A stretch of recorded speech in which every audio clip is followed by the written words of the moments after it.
It is mid-August, we're heading into the end of August, and right now we're looking at some of the perennials that are going to be great late season contributors to your garden. So these are 5 plants. We're going to look at 5 plants today that are just starting to hit their stride and will be great for adding that fall color for your landscape. So the first one we have, this is a classic autumn stonecrop or sedum. This is a great, nice, well-rounded plant. The variety we have right here is Rock and Grow Coraljade. Compared to some of the older varieties, this is a really nice sturdy habit. The flower color, when it fades, goes to a nice coral pink seed head, so it holds its color for a long time in fall. Great plant. Leave it standing in winter. Birds are going to visit this for the seeds, so keep it standing. Good winter structure. I'm doing my best to blend in with this ornamental onion. This is Allium Serendipity. It has great purple color, definitely at its peak right now here in mid-August. So these purple flowers, these nice globe-shaped flowers, they're going to persist for many weeks, and then when they're done, they'll leave behind a nice, perfectly formed seed head that'll carry you through fall and into winter. So this is another one that you can cut it back or you can leave it standing. Whatever your preference is, if you leave it standing, depending on the year, might be a little bit seedy, might be a little bit weedy for you to do some spring cleanup.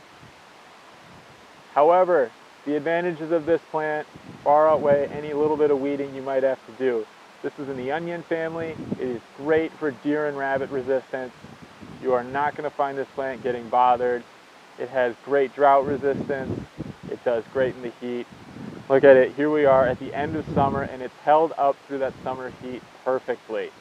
So, Allium Serendipity, if you want something that's going to be a no-fuss perennial with a great, long-lasting display come the end of the season. Next we have Hibiscus Summerific Edge of Night. So the perennial hibiscus, the hardy hibiscus, these are excellent perennials if you really want to add some of that wow factor to your garden later in the year. These have nice, dense habits. This one, Edge of Night, has really good dark foliage, those big tropical flowers. This is one that is going to really come on later in the year and be a head turner, be one that catches everybody's eye all the way from the road. So, if you want something that's going to give a real wow factor, real tropical feel to your garden later in the year, then hardy hibiscus are definitely one to incorporate in your landscape. Here we have Agastache meant to be Queen Nectarine. This is a great Southwest native perennial.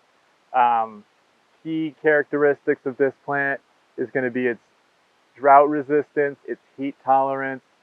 These ones in the meant to be series, we selected them for their size, for their vigor. These are nice big Agastache that are going to be great space fillers in your landscape.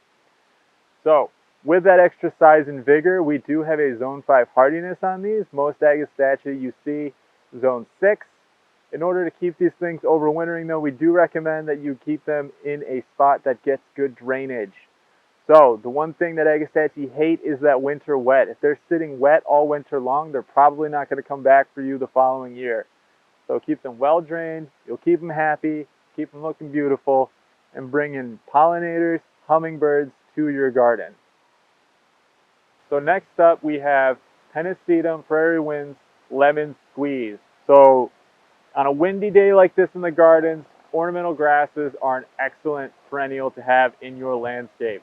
These move with the wind. They provide a lot of nice garden movement for your landscape. Your landscape is not supposed to be rigid. It's not supposed to stay there.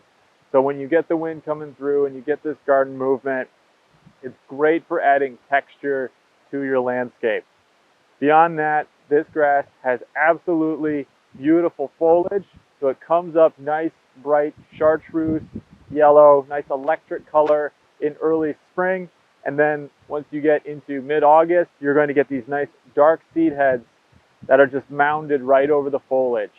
This one has great size, great form, really consistent flowering, does well in very poor soils with low water. The only thing that I would recommend that you do is to not leave this one standing for winter. I would cut this one back in late fall when you're doing your fall perennial cleanup.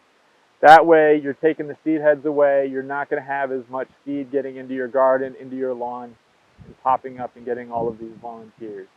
So, Pennisetum, Prairie Winds, Lemon Squeeze, You want a great perennial for late season texture and movement in your garden.